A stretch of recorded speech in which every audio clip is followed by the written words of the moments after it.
Hey everyone, and welcome back to the So Rude podcast. My name is Paige Ruderman, and today I am so excited to welcome a special guest to the show. Kim Brogli, a Middle Tennessee native, is a Nashville singer-songwriter. A storyteller at heart, Kim started writing poetry and later fiction novels in her spare time. Constantly reflecting on faith, love, life lessons, self-doubt, parenting, Kim filled journals over the years processing her feelings through writing it out before embracing her musical talents. We met earlier this year, and I'm so excited to dive into Kim's journey, music, songwriting, as she joins us on the heels of her latest release, These Sheets, out everywhere since Tuesday, December 3rd. Today, I'm so lucky to have her as a guest. Kim, thank you so much for coming on the So Rude podcast. Oh my gosh, I'm so excited. I'm This so is happy to have you. I'm so happy to be here. I'm so honored you asked me. Of course, it's going to be so much fun. And it seems like you're sitting in a fun music room right now. Where are you right now? I am actually in my office slash this is my room that I'm turning into a lot of stuff. It's my office slash music room slash workout room. So Multifunctional. it's multifunctional. It's serving its purpose, but I've got to redo it. I want to make it more of a music room, but I actually turned we had kind of like a eat-in kitchen room in the house that we never used because we have like a bar top and my husband and my two boys and I always ate there. And it was my favorite room in the house because it was all windows and it was where all the natural light was and it was just so happy. And I found myself always sitting in that room to like write, and I would feel inspired in that room. So I was like, what if we turn this into kind of like a multi purpose room, like a happy hour room slash music room, and I'll write in here. And that's what we did. So we just took the kitchen table out and just kind of put some cozy chairs in there. And now that's my favorite place to write because it's just natural light and I can see the outdoors and I can see kind of the rolling hills in the background. And I love natural light. And so I like to write in places where there's good light. It inspires me. So I have two places. I love that you got options, but Yes. I'm right there with you as far as lighting. I am very sensitive to like harsh overhead light. So I too want to be in a Yeah. place that's either natural light, really soft, or lamps. Yes. Oh, Easy. yeah. Oh, I love just some warm lamp light, candle light, whatever it is, which is just good when you're a writer to kind of set your stage. Oh, totally. And so I know I shared a little bit about your background, but can you tell us a little bit more about you or anything I may have missed? Well, yeah, gosh, where to begin? I joke that I'm a unicorn because here we are in Nashville and I was pretty much born and raised here. I was actually born in Knoxville, Tennessee, but we moved to Middle Tennessee when I was like a year and a half old. So I've grown up in and around Nashville and but was never in the music industry. I mean, when I was a kid here, you never went to downtown Nashville. It's changed so much. It's so funny because like the nicest restaurant in downtown Nashville was like the old spaghetti factory, which has since burned down. I mean, you just never went to downtown. And now it's just changed so much. But Music Row, I always knew about Music Row, but that was kind of like where all the stars hung out, but you didn't go there unless you had a reason to go there. I'm from here and I'm a late bloomer. I just had a lot of things in my path that did not direct me toward music. But like you said in the intro, I've always been a writer at heart, always journaled. I loved music. I felt like I wanted to do that from day one. I always envisioned myself being an artist. And oh man, I had an imagination. So I could dream it. But I think if people read my bio, they see that I tried out for the choir in fourth grade and didn't make it. And so I was like, well, I guess I can't sing. And so I did sing just in private. I never sang in front of people because I was so scared of that, that rejection, that reminder that you're not good enough. So yeah, I just kind of I sang a lot, but by myself, never let anyone know. But I did keep writing and the imagination and the storytelling was there because I was always making up stories and I went to college in Alabama, the University of Alabama, Roll Tide. And it's so funny because my friends joke now that they're like, oh my gosh, you were always writing poetry and all that. Like they would joke about Kim's in her room. The moment hit her, she's writing poetry.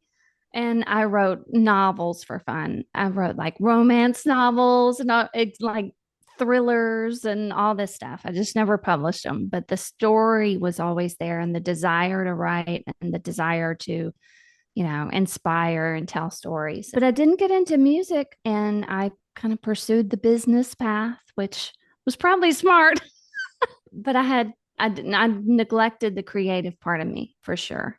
And I used to joke, even in the business world, that I was a right brainer trapped in a left brain world. I love that. It wasn't, I mean, I enjoyed being an entrepreneur and all because I was a dreamer, as most artists I think are and can relate to. I loved dreaming. I loved growing a company and growing the business part. But it wasn't until COVID hit that everything shut down. And I was a working mom, and I got my boys guitars for their birthday. And when I picked up their guitars and started playing, that's when I was like, oh my gosh, I can't put it down. It was like literally just a spiritual epiphany. And then I just couldn't stop the music and started taking voice lessons in secret. And then my husband was like, who do you keep going to meet in downtown Nashville? I was like, marketing people. And he was like, you could never cheat on me because you cannot lie. I was like, okay, it's voice lessons. And yeah, so that's kind of the story in a nutshell. Oh, I love And it. I'm And I back. can't wait to like dive into all the different parts. But it started off with you saying that you've always loved music and then not joining the choir. I also had an experience with a school choir. So I have like a lower tone. Like a lot of the girls at the time had these very soprano voices, and Yeah. I was not that high in my range. And so I got put with like all the boy singers because at the time Oh, boys, they also were high singers if we think back about, yeah, sixth yeah. grade. And so I was so embarrassed. I quit chorus and like never went back. Oh, Yeah. isn't that funny? Isn't it funny how like things Yeah, they can just become little roadblocks on the path? totally. When I started taking voice lessons, and I told her that story about fourth grade, and her name was Kristen Smith, and she's in Nashville. She's a great vocal coach. But she said, isn't it funny? So many dreams are shattered in the elementary school age when you're just so vulnerable to that. And so now I'm like, oh man, I'm so passionate about people that have been rejected or told no, because that is just the stepping stone to get to that story. That's just a little stepping stone in the journey that you have. And it's just there to inspire someone else who was told no. Oh, I love that. And it gives you a chance to be like, one day this happened and I did it Oh, yeah. anyways. And what a shame on Yeah, that person. They couldn't see the vision or they couldn't see the value. Shame on them. totally. Oh, there's been so many great artists or athletes or whatever that were rejected. I mean, Michael Jordan didn't make his high school basketball team.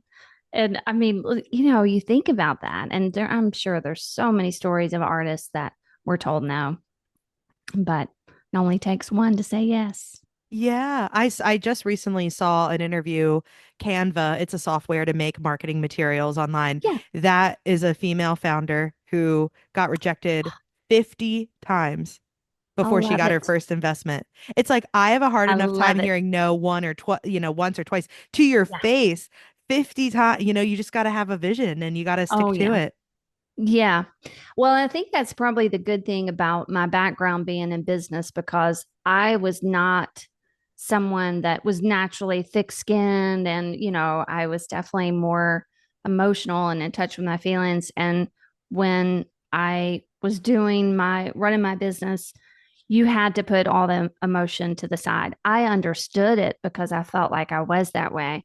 But then I also knew like this is business. And no matter how sensitive you are, which I've always been extremely sensitive, but you just have to focus more on the goal. And That was the interesting thing about music is that even when I was in business and being an entrepreneur, I kind of had to put on the tough girl armor, even though on the inside I was not that way. And it would emotionally drain me. But I still had so much fear about rejection or whatever it was. When I started doing music, it was like the passion for music was so much greater than my fear of rejection.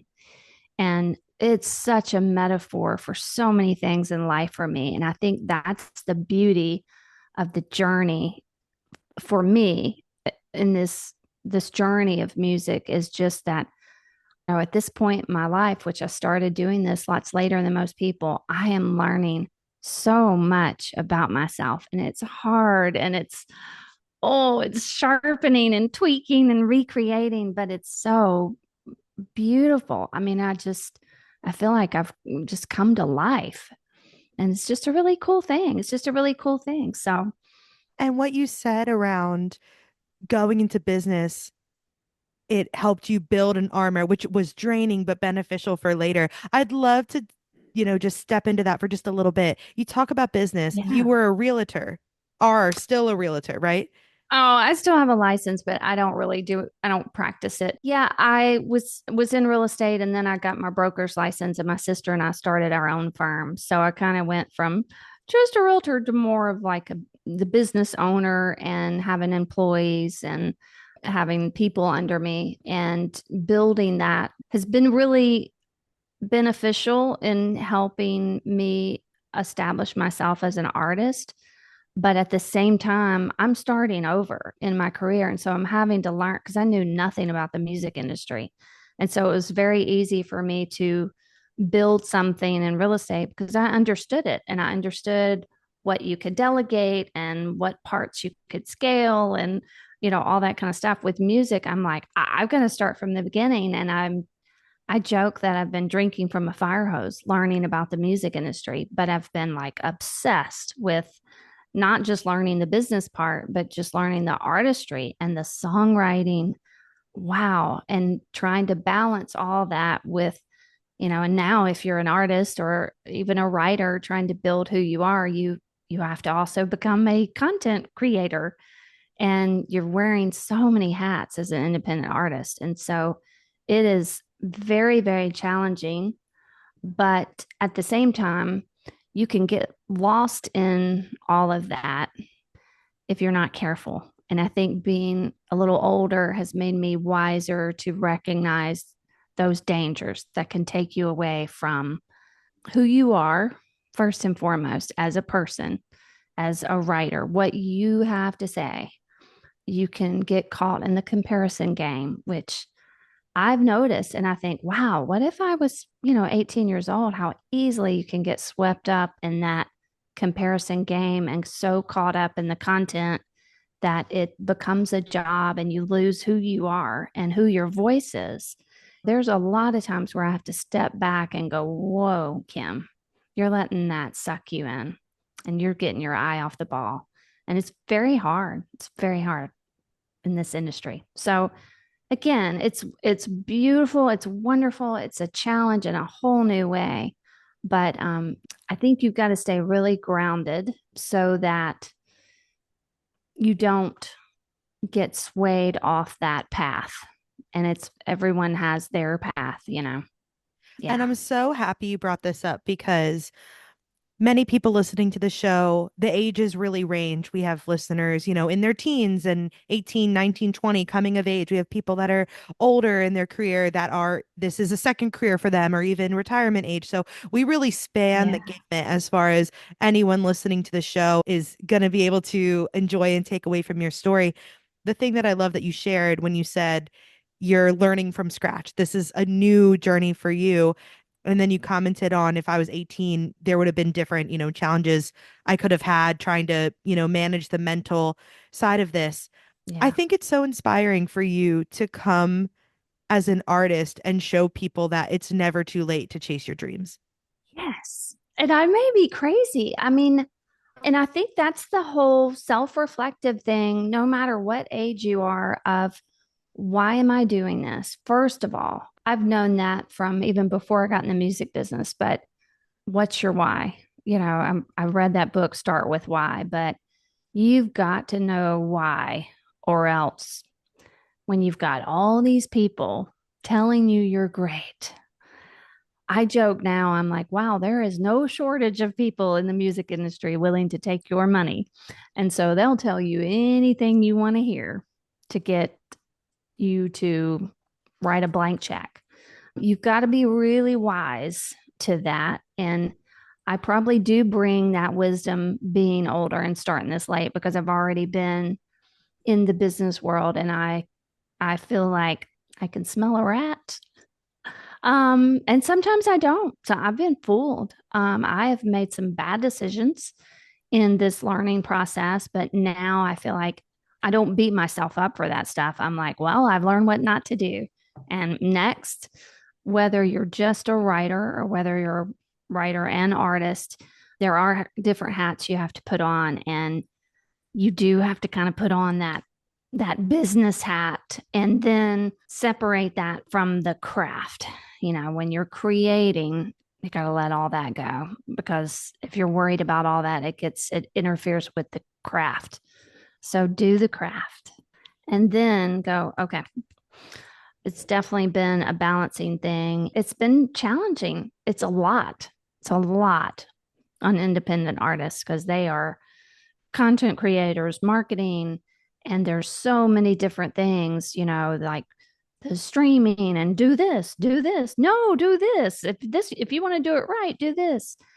And you're just learning all this stuff as you go. And in the meantime, you've got people that will seek you out and find you. And then you're like, oh, maybe I should go this route. So I think it's really important to find who you trust. But the biggest thing I'm learning is to know who you are and what you have to say. Because if you don't know that, then it's real easy to get pulled in a different direction that may not be for you. And you'll go down that path and then be like, what am I doing? This is not for me. This is not who I am. And so you just got to stay true to that. And it's so relatable what you said around we all make decisions that maybe didn't work out for the best, but the most important part of that was that you said, okay, I learned and I stepped forward. And just because you make a choice that maybe didn't get you the outcome you exactly wanted in that moment doesn't mean that's the end of the road. Oh Learn gosh, from it no. and move on. Yeah, yeah. I mean, I love those stories. It's like the light bulb. Yes, Thomas Edison like failed, 9,999 times before it worked. And we can't beat ourselves up for that. Totally. And as far as a music perspective, people listen to music throughout the lifespan. So Yeah. whereas there's certain artists that are going to deliver a message that might resonate the most with someone in their teens, college years, as you age, you want to continue to hear stories and messages that relate to where you are in your life. I remember watching an Yeah. interview with Adele when she released her album 30, and Mhm. she said, I'm a divorced mom in my late 30s. Who's making music for me? And it was Yeah. a really good Oh, indicator. Like, we forget that people love music throughout every age, and it's important to have messages that resonate with people throughout every age. yeah. Oh, totally. And I think that goes back to that comparison thing. And when I say that, I am learning that as I go. It's not like I have mastered it and now I'm still learning and I can tell you some stories, but that's exactly where I am is that I'm realizing that I'm a mom of teenagers. I mean, who's making music for me? That's just part of finding your unique voice, finding myself and trying to get in touch with who that is underneath all the serving everyone else and a wife, a mother, and trying to balance everything and worrying about different things in the world as you bring your kids up and faith and your values and morality and all the things that I tend to think about and worry about. But I have felt like no one's really making music for me. I still listen to a lot of stuff from the 70s and 80s because I just feel like, oh man, there's just such great, rich music during that time. And yeah, I mean, I listen to music all over, but a lot of some of the newer things is not really speaking to me. I'm not going out to bars anymore and living the single life. And I think there's music that's needed for that, but it's not where I am.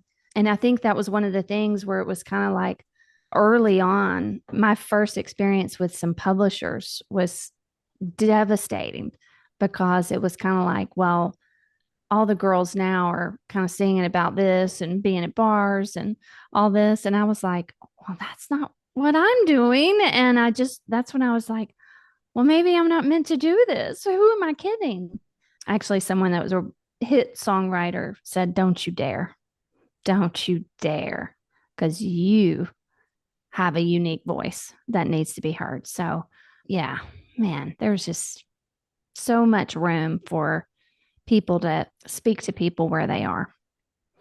And I'm so happy you had someone in your corner that was able to be a voice of reason and say, if everyone's going left, well, then I'm Yeah. just going to be one of the many. And if I go right, I'm paving a new path. And that's so special that you Yeah. had someone in your corner because, yes, you have such a honest, pure, vulnerable voice, both your singing voice, but also your writing voice. And Oh, you said you're that you, sweet. oh, yeah, no, seriously, so pure, so honest and vulnerable. And like when you're singing in your songs, people feel it, they feel what you're Oh, saying. oh, that's so sweet. Thank you. First of all, I want to do that. And that means the world. If you say that to me, that's actually something that a great songwriter told me as well. And he was like, your songs are very honest and just keep doing that. Just keep telling the truth. Speak from your heart because that's your unique thing. And it's hard. It's hard because you want to be honest and vulnerable. But then there's that part where you're like, oh, will they judge me if I say this? Because that's the only way I know how to be is pour that heart out. But you got to craft it right and say it right and find your unique way to say it. So I hope that I continue to learn that and never lose that. I think that's so important as the writer part. Be vulnerable and speak the truth and figure out what you're trying to say. Yeah, So, it's so important. And like servicing that throughout your artistry will do you so well and it will help people to continue to connect to your music. So you shared oh, that growing up, you loved 70s and 80s sounds, songs. What type of yeah. artists inspired you growing up? Like, who were some of your favorites? Oh gosh, I had so many favorites. I was the youngest of four. And so I had a lot of siblings that were listening to a lot of different kinds of music. So I feel like if you look at my playlist, they're all over the place. But I think the people that really spoke to me, I love in that era, like the Eagles and Fleetwood Mac. And then, even later on into that, oh man, I was a huge like Pat Benatar fan. I was like, I want to be Pat Benatar. I love that. Oh man, I saw a concert with her recently, and I mean, she was still owning the crowd. And I don't even know how old she is now, but I was like, wow, she is awesome. But I was a big fan of Jewel because when I listened to her lyrics, they were what you were talking about. It was very, I used to listen, those first few records of her were so rich and I loved her lyrics. It was just very thought provoking. That was really one of the first times I remember just being like, I am so inspired by this writing because it just drew me in. It drew me in. And it wasn't always as commercial. I think a lot of the people I like, one of my favorite writers in the world is Lori McKenna. I can't write like her, but I can just listen to her stuff because it's so visual, it's so honest. And she's another one that's she jokes, she's like, I write about old people and getting old and being a mom. But that's where she was. And that's what made it so beautiful, makes it so beautiful. But I was also a big fan of Sheryl Crow. When that Tuesday Night Music Club came out, man, I listened to that over and over because secretly I wanted to be a rock star, but that's not who I am. Wait, really? You wanted to be a rock star? Oh gosh. Well, that's why I was like Pat Benatar, Stevie Nicks, Sheryl Crow. They were, Kim, you never know. You never know. Oh, There might yeah. be a rock single to come. Where's my leather vest? There could be. I've gotten a little rocky with some of my stuff. But I know I have all these people like that, but then I'm like, well, my voice is not that.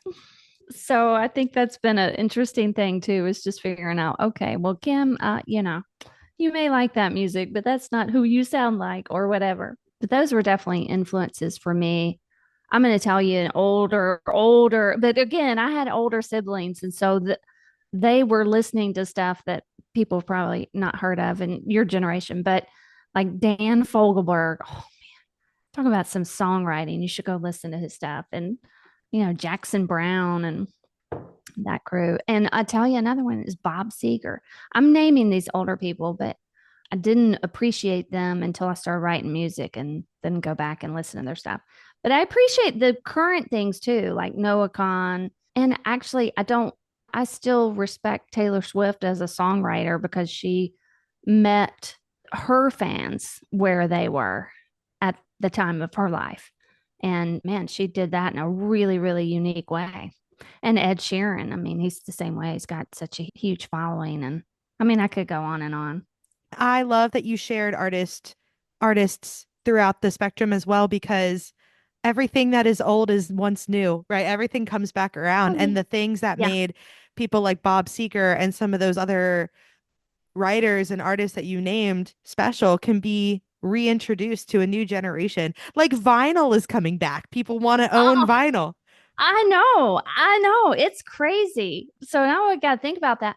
But honestly, that is my dream because even today, like if I listen to like 70s on 7 or whatever, there is a certain vibe in that music that is nostalgic. And it may just be because it's for me. And so it brings back memories, of when I was growing up and things like that. But I would love to create a record that captures that and that vibe, but in a very modern day approach. And that would be like the ultimate for me. I want that vibe so that my fan base can go, oh man, something about this just takes me back. I'm big into nostalgia. And that honestly speaks to your writing as well, because you like to reflect on so many different things. So tell me, is Yeah. anyone in your family in music? Like, I know you said you tried out for choir when you were young, and then your boys later on, they got guitars as a gift, but there's like a span between that. Who did you know that was doing music? Like, how did you even get more involved with that over time? Well, my mom, she was into music. She sang in the choir at church when I was growing up, and she had a beautiful voice. I mean, she sang solos all the time. So she was into music. And even I found out later in life that she was in all these little talent shows. She grew up in Columbia, Tennessee. She and her sisters like did these follies and little talent shows, and it was in the paper. I'm like, Mom, where was this? I never knew this. But yeah, she had a beautiful voice and she played the piano and read music. And she actually had me and my sister in piano lessons when we were young. I wish I'd stayed with it. And then my oldest sister learned to play the guitar a little bit when she was in high school. She didn't stay with it. But that's where I say, like, that's when I started falling in love with the lyrics because I can remember she had this old tape recorder, my oldest sister, and she's 9 years older than me. But she was listening to Danny's song, even though we ain't got money. And I remember just going, that's just painting this picture with lyrics. Like the song is painting this picture. And I was elementary school and I just fell in love with lyrics then, just what that did for me and how it made me feel. So there was a little bit of music influence, but no one was out singing publicly. So my mom, yeah, The true connection you have to the lyrics really resonates with me because I'm a writer. I love the written word. I love how much someone's able to share an emotion or a story or a picture through words. So I love that that's one of your yeah. most resonating parts too. Oh yeah, yeah. It's such a crap. But I joke that, like you mentioned in the intro, I have so many journals. I mean, stacks of journals where I've always had to write to process life. I mean, everything I've always just gone through in life, I have to write about it. If I ever had to have like a serious conversation with someone, whether it was my husband or in business, I tended to write out my feelings first before I talked to them because I could express myself better by writing. I just always did that. And then I loved creating novels, but I joke it's easier for me to sit down right now and write a 400-page fiction novel than to write a 3-minute song because I'm like, oh, how do you take that story and craft it into 3 minutes and still get the emotion and the character development and grab someone from that first line and hook the reader or the listener with that story in that short amount of time? And then the music to complement that. It's like, oh man, I don't think I'll ever stop appreciating that and wanting to learn and make that better and better. To just learn that as well as I can. It's just such a amazing thing. It's like magic. Yeah, it And I, really is. yeah. And I love how, even though you said yourself, I'm still learning, I'm still growing, I still want to continue to develop these skills, you're still releasing music, which I think is the most important part. Yeah. People can have these special things that they create and then they just sit in a hard drive and they don't never get to see the light of day. And I think it's so special that you're continuing to release music, which kind of segues us into one of the most exciting things going on with your music right now, your most recent release. Can you tell us a little bit more about it? Ah, these sheets. Well, it's especially special because I co-wrote it with this amazing writer named Paige Ruderman and Daniel Martin, who has been on your show not too long ago. Yeah, man, we had fun writing that, huh? That was such a fun day. And Yeah. if I think back, that was our first time we wrote together, It was. That's right. Yeah, it was. which is so special. I love when you we had met before, but when you sit down to write with someone for the first time and you get something really special, I feel like that's always an exciting thing. Like, oh my gosh, we really captured lightning in a bottle with this one.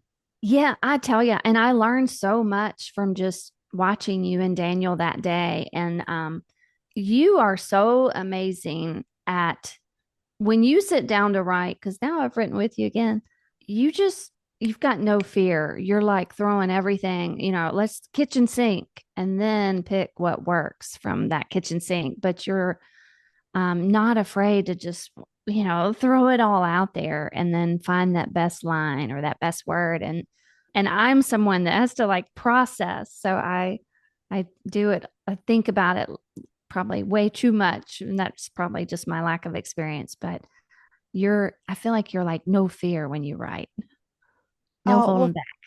thank you so much. That's so kind of you to say. And I had so much fun writing with you and Daniel that day.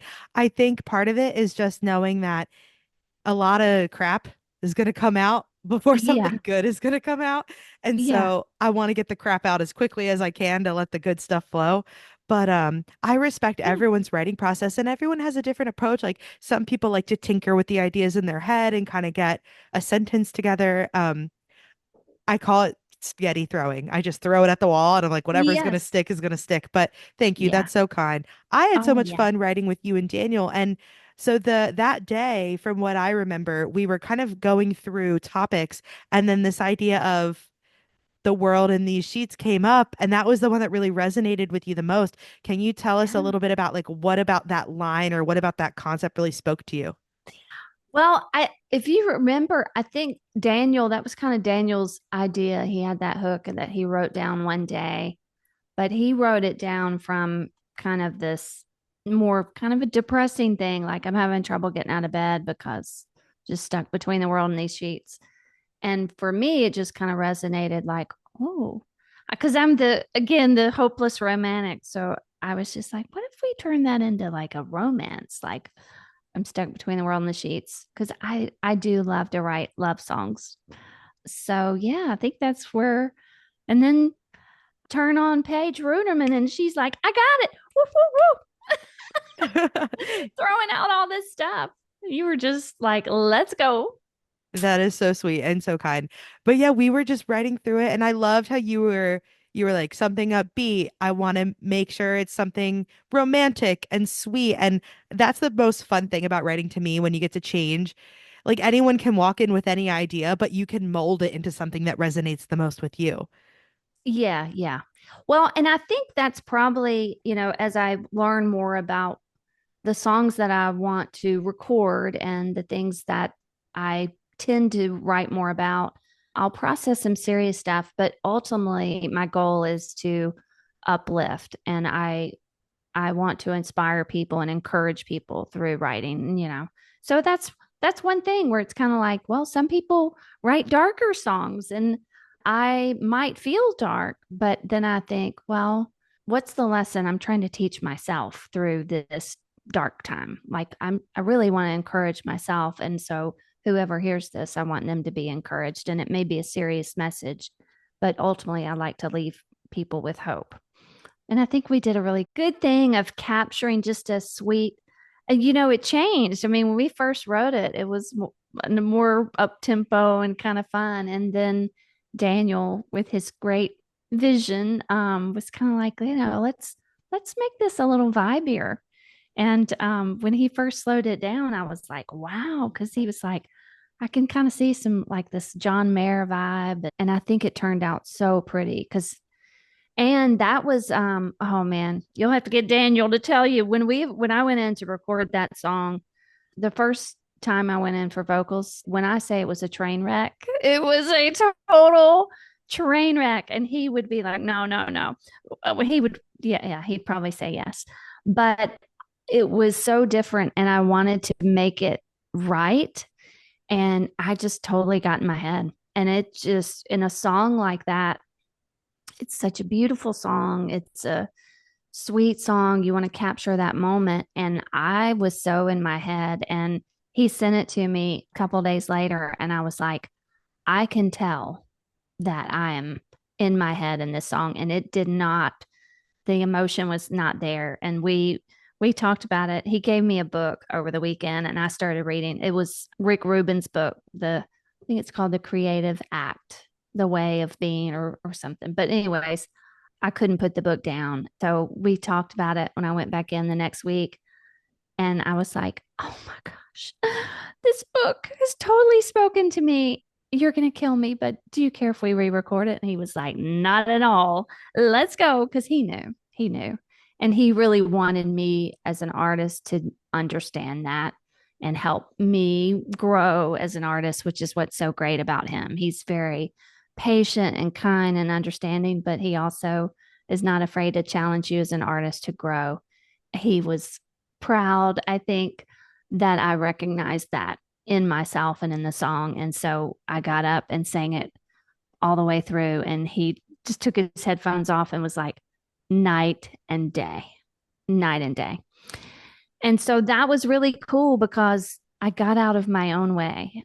I think that's so important on this song because it is a very vulnerable and sweet and romantic song. And it was important to appreciate what the song had to say and just kind of get myself out of the way and let the song just speak for itself. And I think we did that really well.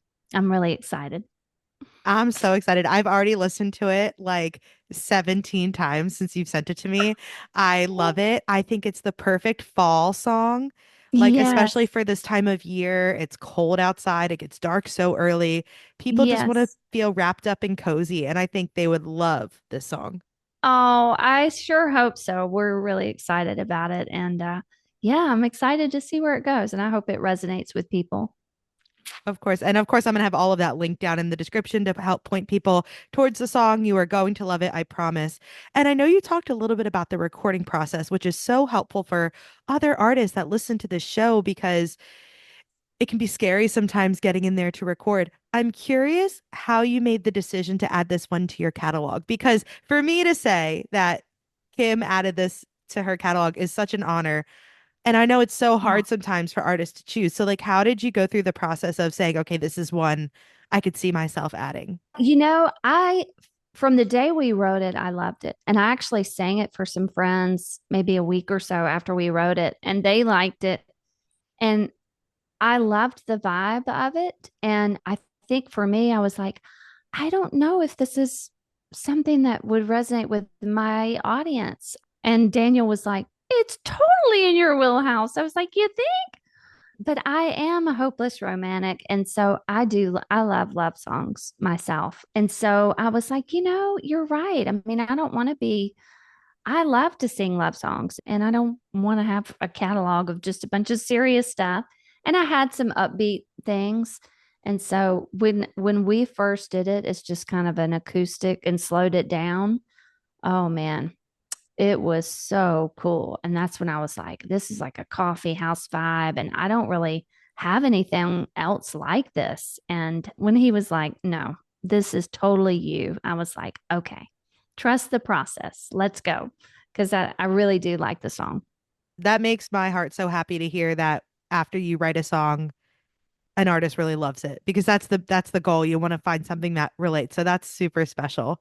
Yes. And Yeah. I'm curious, I know we talked a ton about writing. What is your favorite part of the music process? Is it the writing and the creating? Do you like the recording process now as you've gotten more and more songs, developing relationships with the producer? Is it playing live? Like, what's the part that you love the most? Oh gosh, that's hard for me to say. I love all of it. I think when I started and the first time I went into the studio to record, I was like, oh my gosh, this is like a drug. Like I can see how I literally could do this every week. I love the recording process and I love putting the songs out there. And it's kind of funny because I always felt like my personality was probably a little meeker and things like that. I guess my voice was softer and meeker, but I love to perform. And so I feel like I come to life when I perform. And so far, knock on wood,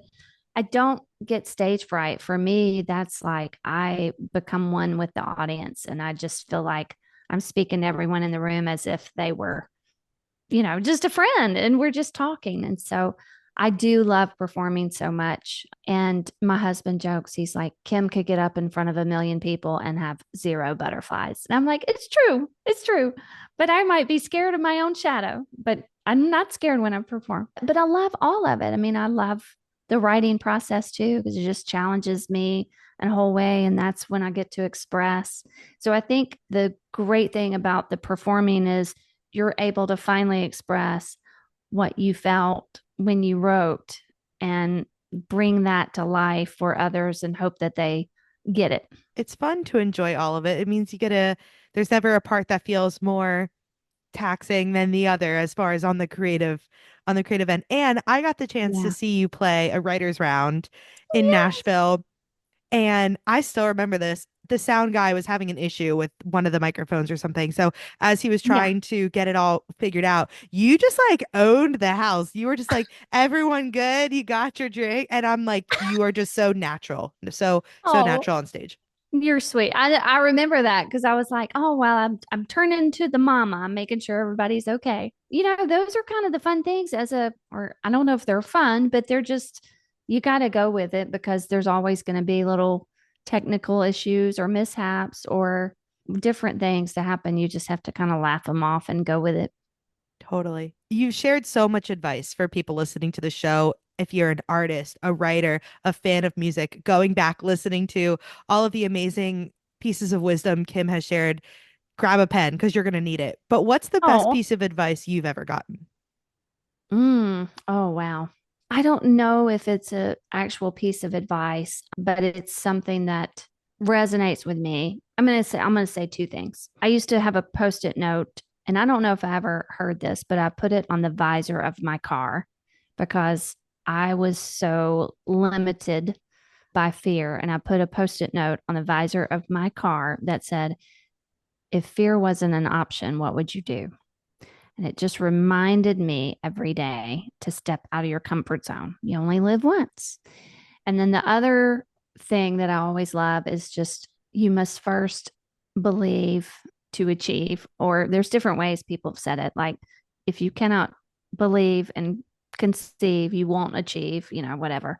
I listen to them. So a lot of times I'll go for walks and stuff, and I'm a nerd. I'll put on like the law of attraction type motivational things that I'll listen to on my walk when I kind of feel like maybe I'm getting in my own head and doubting myself and things like that. And so I'll listen to those little, even if it's little 10, 15-minute videos to remind me. And actually, I went to a business conference one time, and Lee, the football coach that used to be at Notre Dame. Oh, I cannot help you there. Oh man, it'll come to me. He spoke to us at one of our conferences, and he said something that resonated with me too. He said, "Everyone in the world can stop believing in you, and it's fine. You can keep going. But the day you stop believing in yourself, you're done." And it's so true.